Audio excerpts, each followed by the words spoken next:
1. You will hear a library assistant talking about the library she works in. First, you have some time to look at questions 1 to 5.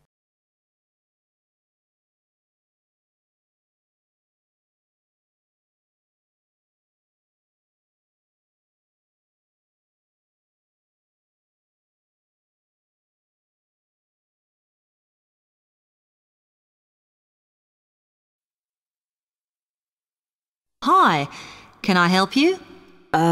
Yes. I wanted to join the library. Okay. First of all, let me show you round the library and explain a few things for you. Okay, now we're here at the main entrance. You can see the reception, which is where you bring back and take out books. And also, we can order books and answer your questions there. Next to the reception, where you can see those old desks, is where we keep the magazines, because you can sit down and read there. They're divided into sections for sciences, geography, arts, etc. Then, at the back of the library, you can see the section for old books. Next to that is where the books proper start. That used to be the science section, but now on those shelves you'll find the art section. We had a big reorganisation in the summer, which I think has made it clearer. The numbering is standard, so you should be able to find what you want quite easily. However, if you can't find something, it probably means it's been borrowed. Okay, then in the corner next to the reference section is where we thought it was quietest and away from the phones and printers and things, so we've put the study desks there. They all have computer access if you need it for your laptop. We do ask that you don't just read magazines there, though. Okay, then there's the reference section, where you can look up the files. Then, as we come back to the main entrance, is the next section, where we used to have the languages. It got very busy and noisy, so when we moved everything round, we decided to put the law books here. Also, because it's a smaller section, it fits quite well here. Okay then, we're back at the main entrance. Over there, by reception, there's a door that goes to the extension.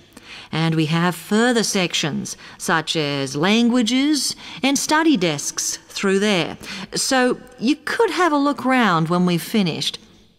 Then, just between reception and the door here, is where we decided to put the computers.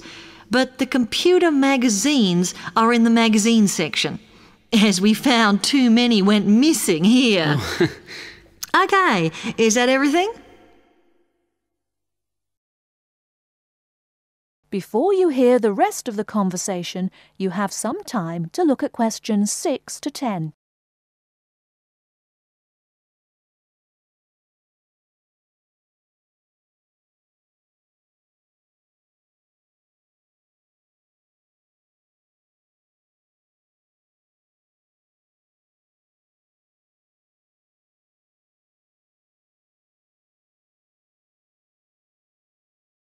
Now listen and answer questions 6 to 10.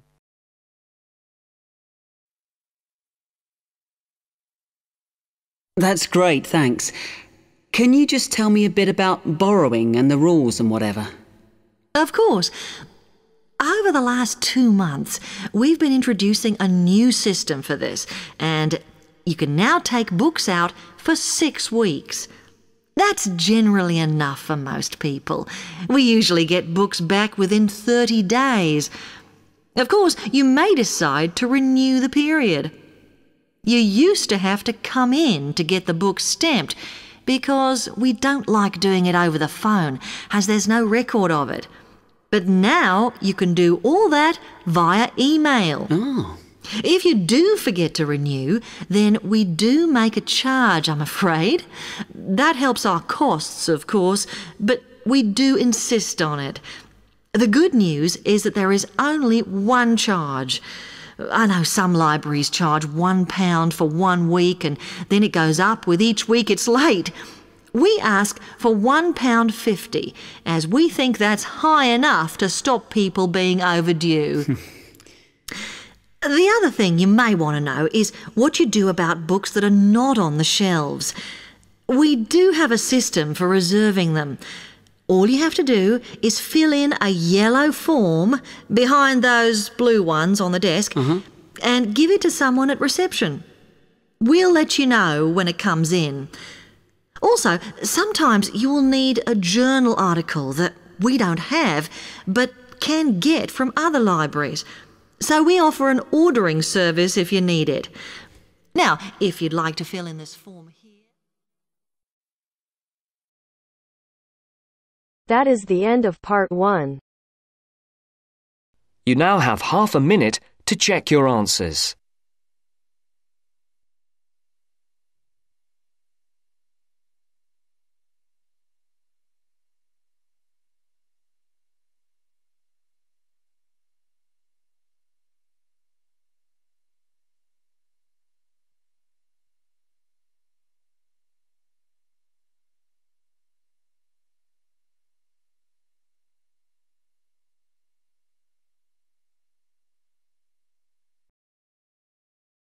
Now turns to part 2.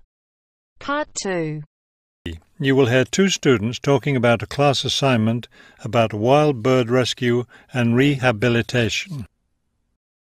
First, you have some time to look at questions 11 to 15.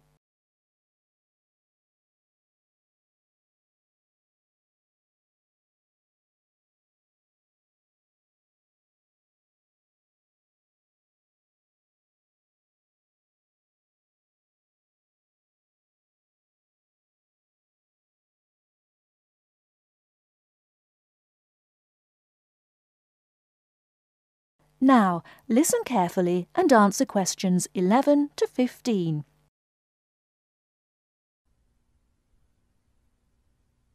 Okay, let's go over the requirements and see what we have left to do. Let's see. We have to give the professor a written summary of the information we've gathered on our topic, wild bird rescue and rehabilitation. The other written thing we have to turn in is a case study of the rehabilitation of one bird. We have the information on that already. Right. All we have to do is write it up. What about charts and graphs? Do we need to include something like that? I don't think so. They aren't really relevant, but we do have to turn in a list of the resources we used. Naturally. What about videos? I heard some of the other students were doing that. Well, I guess that must be optional, because I don't see it on the requirements list. Okay, we should start planning our class presentation, since that counts for half the grade. We've looked at lots of sources of information, but I think our best source was the interviews we did with the wildlife rehabilitators. Agreed. That and the journal articles. I think we have enough information from those 2 sources for the presentation anyhow. The books we looked at weren't all that helpful. I wonder if we should try to bring in some live birds for the presentation. That would be too difficult, don't you think? But we have lots of photos of rehabilitated birds. We can show those. Before you hear the rest of the talk, you have some time to look at questions 16 to 20.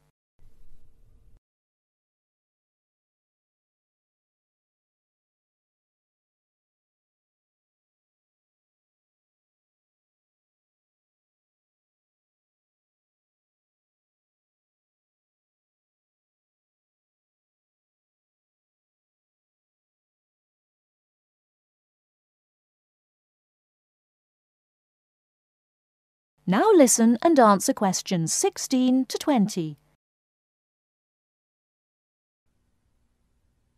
Right.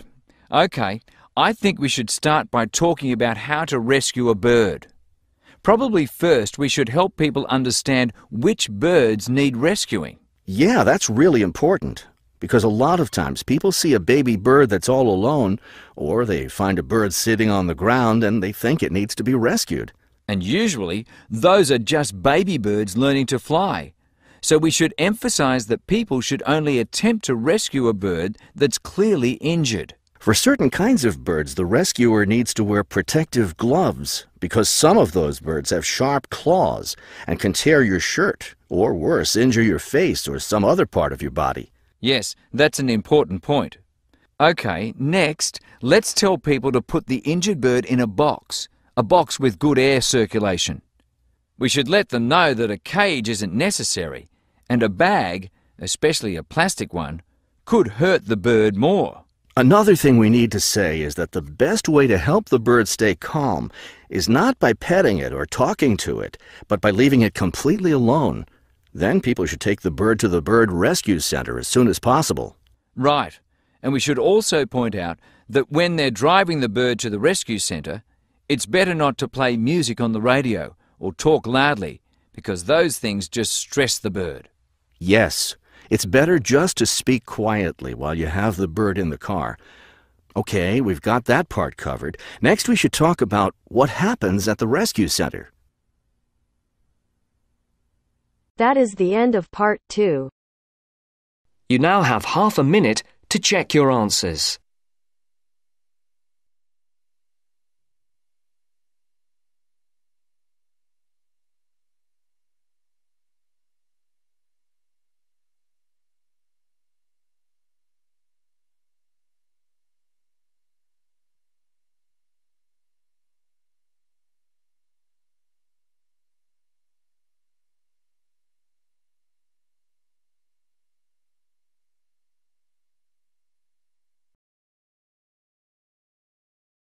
Now turns to part 3. Part 3. John Helston, a student from London University, wants to know some information about a 21st conference. You'll hear a conversation between John and university staff. First, you have some time to look at questions 21 to 25.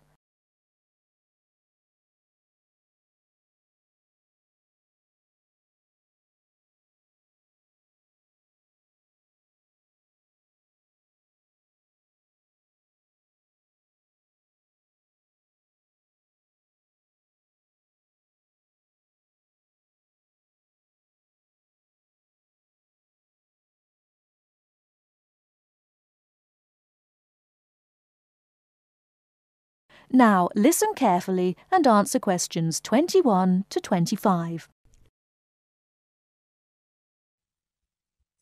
University, good morning.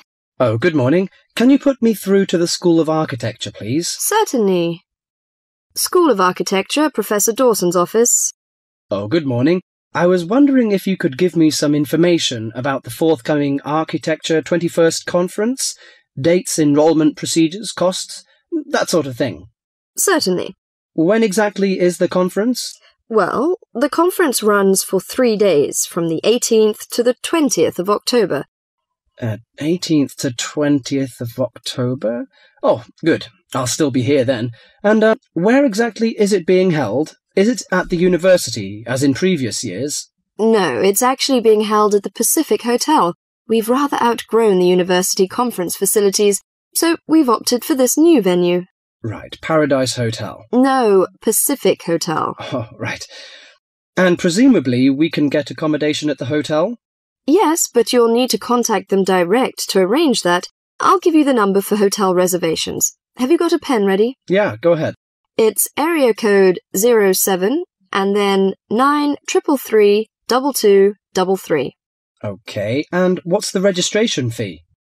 Individual fees are $300 for the 3 days or $120 a day if you only wanted to attend for 1 day. Are there any student concessions? Oh, sure. There's a 50% concession for students, and that's $150 for the 3 days or $60 a day. And am I too late to offer to give a talk? Oh, I'm pretty sure you've missed the deadline for that. Oh, really? But I've only just arrived here in Australia. Is there any way I could have a paper accepted? Well, you'd need to talk to Professor Dawson. He's the person organising the conference this year. I can put you through if you like. Oh, yes, please. That'd be great. Oh, and can I just check the spelling of his name? Is that Dawson? Yes, that's correct.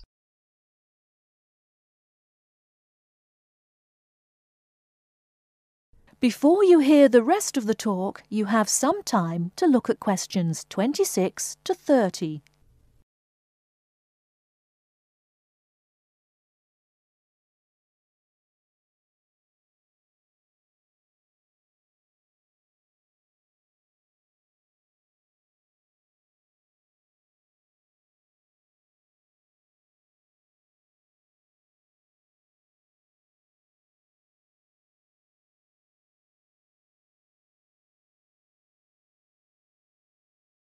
Now listen and answer questions 26 to 30. Professor Dawson speaking. Oh, hello. My name is John Helston. I'm an architecture student at London University. I'm here in Australia for 3 months, looking at energy-saving house designs. Right. I'm interested in giving a talk on my research at the conference, but I believe I may have missed the deadline. Well, strictly speaking, you have. The closing date was last Friday. Oh, no! But we may be able to include your paper if it fits into our program, but you'll have to be quick. OK. What do I need to do? Send me an outline of your talk, and make sure you'd include an interesting title for the talk, something to attract the delegates' attention. OK, interesting title, right? The outline should be no more than 300 words, though. Right. I should be able to keep it down to 300 words, but would 400 be okay? No, not really, because we have to print it in the proceedings, and we just don't have the space. Sure, I understand. And also, can you send me a short CV, the usual stuff, name, age, and qualifications, that sort of thing? Right, include a brief CV. Actually, you can email it to me. That'd be quicker. Sure. What's your email address? Well, the best thing would be to send it to the conference administrative officer. The address is admin in lowercase, you know, in small letters. Right. So that's admin@uniconf.edu.au. Right. I'll do that straight away. Thank you very much. You've been very helpful. OK, well, we hope to see you in October then. That is the end of part 3. You now have half a minute to check your answers.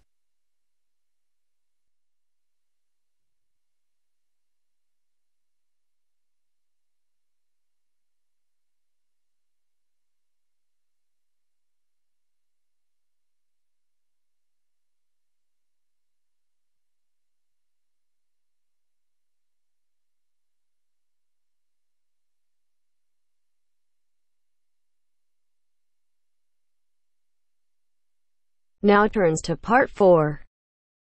Part 4. You're going to hear a conversation.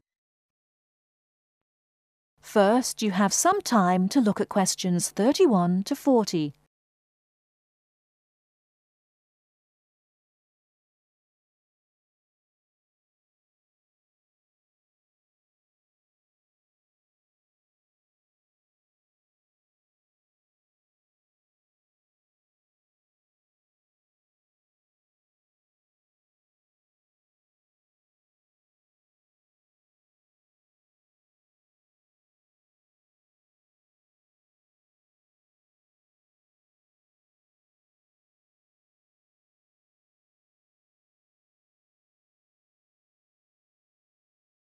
Now, listen carefully and answer questions 31 to 40. Afternoon, everyone. Well, I think we can begin straight away by getting Ivy and Andy to do their presentation. Could you start, Ivy? Yes. Well, we've done a survey on local entertainment. Basically, we tried to find out how students feel about the entertainment in the city and how much they use it. Yes, so we've called our project Out and About. Yes, that's a good title, Out and About. We wanted to find out how well students use the entertainment facilities in the city, whether they get to see the latest plays and films, that kind of thing. Now, we have our own facilities on campus, of course. Yes, we deliberately omitted those as we really wanted to examine outside entertainment in the city, as opposed to on the university campus. Actually, there are a lot of areas to choose from, but in the end we limited ourselves to looking at 3 general categories: cinema, theatre and music, right? OK, well, first of all, cinema. In the city, there are 3 main places where you can see films. There's the new multi-screen cinema complex, the old Park Cinema, and the Late Night Odeon. So if you look at this chart, in terms of audience size, the multi-screen complex accounts for 75% of all cinema seats. The Park Cinema accounts for 20% of seats, and the Late Night Odeon has just 5% of seats. As you probably know, the complex and the park show all the latest films, while the late night cinema tends to show cult films. So when we interviewed the students, we thought the complex would be the most popular choice. But surprisingly, it was the Late Night Odeon. Yeah, most students told us that if they wanted to see a new film, they would wait for it to show at the park. The complex is more expensive and further out of the city, so you have to pay more to get there as well. Yes, and that adds to the cost, of course, and detracts the popularity, evidently. Well, next, we looked at theatres. The results here were interesting because, as you know, there's a theatre on campus, which is popular. But there's also the Stage Theatre in the city, which is very old and architecturally beautiful. And there's the large modern theatre, the Ashtop, which has recently been built. So you just looked at the 2 theatres in the city? Yes, but the thing about the theatres is that there's a variety of seat prices. Also, the types of performance vary, so students tend to buy seats at both and like using both for different prices, and if they want cheap seats at the Ashtop, they can just sit further from the front. What we did find that was very interesting is that there are periods during the year where students seem to go to the theatre and periods where they go to the cinema. And we really think that that's something to do with budget. If you look at this graph, you can see that there's a peak around November, December when they go to the theatre more, and then a period in April, May when neither is particularly popular. And then theatre viewing seems to fall off virtually, while the cinema becomes quite popular in June, July. I think you're probably right about your conclusions. Well, lastly, we looked at music. And this time we were really investigating the sort of small music clubs that offer things like folk or specialise in local bands. So not musicals as much. That's right. We looked at 3 small music venues and we examined the quality of the entertainment and venue and gave a ranking for these. A cross, meaning that the quality was poor, a tick, meaning it was okay, and 2 ticks for excellent. First of all, the Blues Club, which obviously specialises in blues music. This was a pretty small place, and the seating was minimal, so we didn't give that a very good rating. No, we don't recommend that one, really. Then the Sansu, which plays a lot of South American music. It was a big place. Very lively, good performers, so 2 ticks for that one. The Pier Hotel is a folk venue. A good place for local and up-and-coming folk artists to play. Not the best of venues, as it's in a basement, and a bit dark, but the quality, if the entertainment, was reasonable, and the lighting was as warm as we felt. It deserved an average rating. Finally, there's the Baldock Cafe, which features big rock bands, and is pretty popular with students, and we enjoyed ourselves there as well, so total marks for that one. And then, did you get any information from the students as to which of the clubs they preferred? That is the end of part 4. You now have half a minute to check your answers.